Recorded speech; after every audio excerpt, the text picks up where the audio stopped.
आज हम पढ़ेंगे एक्टिव पैसिव की अगली सीरीज, चौथी सीरीज पढ़ेंगे। चौथी सीरीज में हम क्या पढ़ेंगे आपको? Imperative sentence. कैसे sentence? Imperative sentence. Imperative sentence आपको पहले पता होना चाहिए इंपरेटिव सेंटेंस होता कैसे, किसे हम इंपरेटिव सेंटेंस कहते हैं, कैसे हम पहचानेंगे किन वाक्यों को इंपरेटिव सेंटेंस कहा जाता है, उनकी पहचान क्या होती है इंग्लिश में और हिंदी में उनकी पहचान क्या होती है। तो सबसे पहले हम बात करते हैं इंपरेटिव। इंपरेटिव सेंटेंस को क्या बोलते हैं? आज्ञा सूचक, परामर्श सूचक, निषेध सूचक, सलाह सूचक जो वाक्य होते हैं इनको हम इंपरेटिव कहते हैं। तो हम पहले क्या लिखेंगे? पहचान लिखेंगे। हिंदी में पहचान क्या लिखेंगे? इन वाक्यों में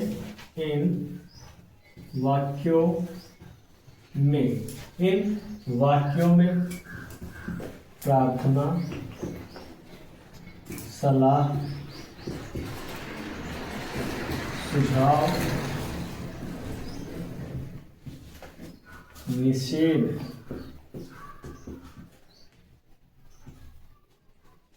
क्या क्या लिखा हमने? इन वाक्यों में प्रार्थना, सलाह, सुझाव, निषेध आदि का भाव प्रकट होता है।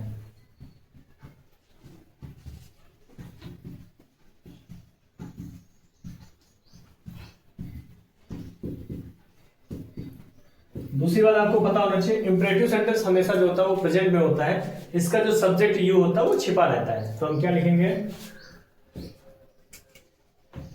इन वाक्यों का सब्जेक्ट यू होता है जो वाक्य में छिपा रहता है, जो वाक्य में छिपा रहता है, जो वाक्य में छिपा रहता है। तो सबसे पहले क्या है? इन वाक्यों में प्रार्थना होगी, सलाह होगा, सुझाव होगा, निषेध होगा आदि का भाव प्रकट होता है। इन वाक्यों का सब्जेक्ट यू होता है जो वाक्य में छिपा रहता है। इंग्लिश में अगर कोई पूछे तो इंग्लिश में ये जो वाक्य प्रारंभ होते हैं तो काय से प्रारंभ होंगे? इंग्लिश में ये वाक्य मेन वर्ब की फर्स्ट फॉर्म से प्रारंभ होते हैं। मेन वर्ब की फर्स्ट फॉर्म से प्रारंभ होते हैं।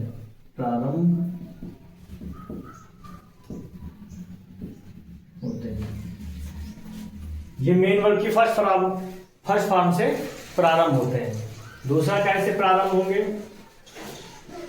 नंबर 2, डू नॉट या डोंट से प्रारंभ होते।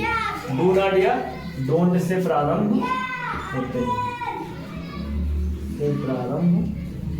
होते हैं, नेक्स्ट हम क्या बात करेंगे?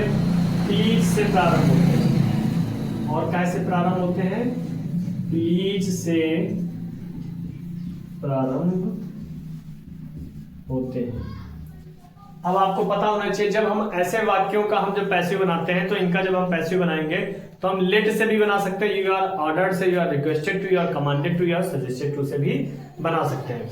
इसका स्ट्रक्चर जो होता है वो हम क्या बनाते हैं? लेट बनाते हैं। लेट के बाद में हम ऑब्जेक्ट रखते हैं, ऑब्जेक्ट के बाद में हम बी लगाते हैं, बी के बाद मेन वर्ब की थर्ड फॉर्म का प्रयोग करते हैं, प्लस बाई प्लस यू का प्रयोग करते हैं। ये पैसिव का स्ट्रक्चर है। किसका स्ट्रक्चर है? ये पैसिव वॉइस का। पैसिव का स्ट्रक्चर होता है, लेट होता है, ऑब्जेक्ट होता है, फिर बी होता है, फिर मेन वर्ब की थर्ड फॉर्म होती है, बाई होता है और यू होता है। और इसको जब बना सकते हैं, जैसे प्लीज वाले वाक्य या जो भी वाक्य हैं, वाक्य के भाव के अनुसार वाक्यों को जो होता है you are ordered to, you are commanded to, you are suggested to के द्वारा भी बना सकते हैं। अधिकतर जो है या तो हम इस नियम के द्वारा हम पैसिव बना सकते हैं, अन्यथा अगर हम इस नियम का यूज ना करें तो हम किस चीज का यूज कर सकते हैं? दूसरा रूल्स हम यूज कर सकते हैं, यू आर रिक्वेस्टेड। प्लीज वाले वाक्य है अगर, तो प्लीज वाले वाक्य में हम क्या लगाएंगे? यू आर रिक्वेस्टेड टू लगाएंगे। You are requested to, you are advised to, you are ordered to, you are suggested to, etc। मतलब कहने का तात्पर्य यह है जैसा हमारा सेंटेंस हो, जैसा उसका भाव हो, उस भाव के अनुसार हम वाक्य को कैसा बनाते हैं, पैसिव वॉइस बना सकते हैं। किसके द्वारा हम बना सकते हैं? या तो लेट के नियम के द्वारा बना सकते हैं, या हम कैसे बना सकते हैं, you are requested to. Please वाला अगर वाक्य तो यू आर रिक्वेस्टेड टू, अगर सलाह वाली है एडवाइस लगाएंगे, अगर किसी को आदेश दिया जा रहा है तो हम ऑर्डर्ड का प्रयोग करेंगे। जैसे हमने आपको कहा, हमने कहा डू इट, हमने आपको बोला डू इट, या हमने बोला डू इट का ही पहले आपको बताते हैं। डू इट है, अगर हम इसका पैसिव बनाएंगे तो अगर हम लेट से बनाते हैं तो हम सबसे पहले लिखेंगे लेट, लेट के बाद हम यूज करेंगे इट, इट के बाद हम बी लगाएंगे, लेट इट बी। डू का क्या हो जाएगा? Done, let it be done. अब हमारा मेन वर्ब हो गया। अब हमें क्या लगाना है? बाई लगाना है। बाई के बाद हम क्या लगाएंगे? यू। एक तो तरीका ये है, हम इसको बना सकते हैं let it be done by you. दूसरा हम इसको बना सकते हैं, सबसे सरल तरीका है ये तरीका, आप इसमें भूल सकते हैं, कहीं वर्ब भूल गए, कहीं कुछ भूल गए, तो आप सबसे बड़े इनमें से कुछ भी लगाओ। उसने कहा डू इट इसे करो, हमने आपसे ही तो बोला डू इट इसे करो, तो हमने आपसे बोला, तो हमने ऑर्डर दिया, तो हम लिख देंगे इसको you are ordered, you are ordered to, फिर क्या था? डू इट, फिर क्या था? Do it. कुछ नहीं करना, हमने क्या लिखा? You are ordered to do it. इस काम को पूरा करो। या तो हमने क्या से बनाया? लेट से, या तो हमने इससे।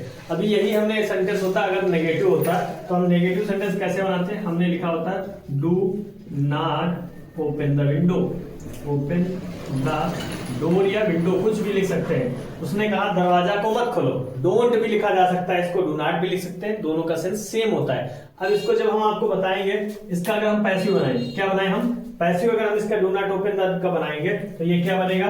एक तुम पहले आपको लेट वाले नियम से बताएंगे, लेट से बनाएंगे तो क्या बनाएंगे? Let the door be, sorry negative है ना, तो हम बी के पहले नॉट का प्रयोग करेंगे, not be opened by you. हमने क्या बनाया? Let the door not be opened by you. अगला इसका क्या था? Do not open the door. अगर हमें इसका अपने इस वाले नियम से अगर हम बनाते हैं तो इसका हम क्या बनाएंगे? हम लिखेंगे you are ordered, you are ordered. याद रखना है, नेगेटिव अगर सेंटेंस है तो नेगेटिव सेंटेंस में नॉट जो यूज करेंगे वो टू के पहले लगाएंगे, तो हम लिखेंगे you are ordered not to, you are ordered not to, not to open the window, open the window या डोर, जो भी लिखा होगा आपका डोर। तो ये है, हमने आपको बताया, आपको याद क्या रखना है, ठीक है। अगर सेंटेंस डू नॉट से डोंट से प्रारंभ होते हैं तो उन वाक्यों में हम क्या करेंगे? याद रखना है, ऐसे वाक्यों में, ऐसे वाक्यों में नॉट के पहले टू का प्रयोग करेंगे, नॉट के पहले टू का प्रयोग करते हैं, नॉट के पहले टू का प्रयोग करते हैं। तो ये हमारे सेंटेंस कैसे थे? इंपरेटिव सेंटेंस थे। इंपरेटिव सेंटेंस की पहचान इंग्लिश में क्या होती है? या तो ये मेन वर्ब के फर्स्ट फॉर्म से चालू होंगे, अन्यथा लेट से चालू होंगे, या प्लीज से चालू होते हैं। आपको ध्यान का रखना, हिंदी में क्या बोलते हैं? इन वाक्यों में प्रार्थना होता है, सलाह होता है, सुझाव होता है, निर्देश होता है, परामर्श होता है। ऐसे वाक्य जो होते हैं वो कैसे कहलाते हैं? इंपरेटिव सेंटेंस कहलाते हैं। इंपरेटिव सेंटेंस हम या तो लेट से बना सकते हैं, या ऑब्जेक्ट से बना सकते हैं, या you are ordered to, you are suggested to, you are advised to से भी बना सकते हैं। नेगेटिव अगर सेंटेंस होगा तो नेगेटिव सेंटेंस में अगर लेट से बनाएंगे तो बी के पहले नॉट लगाएंगे, यू आर ऑर्डर्ड टू से बनाएंगे तो हम टू के पहले नॉट का प्रयोग करेंगे।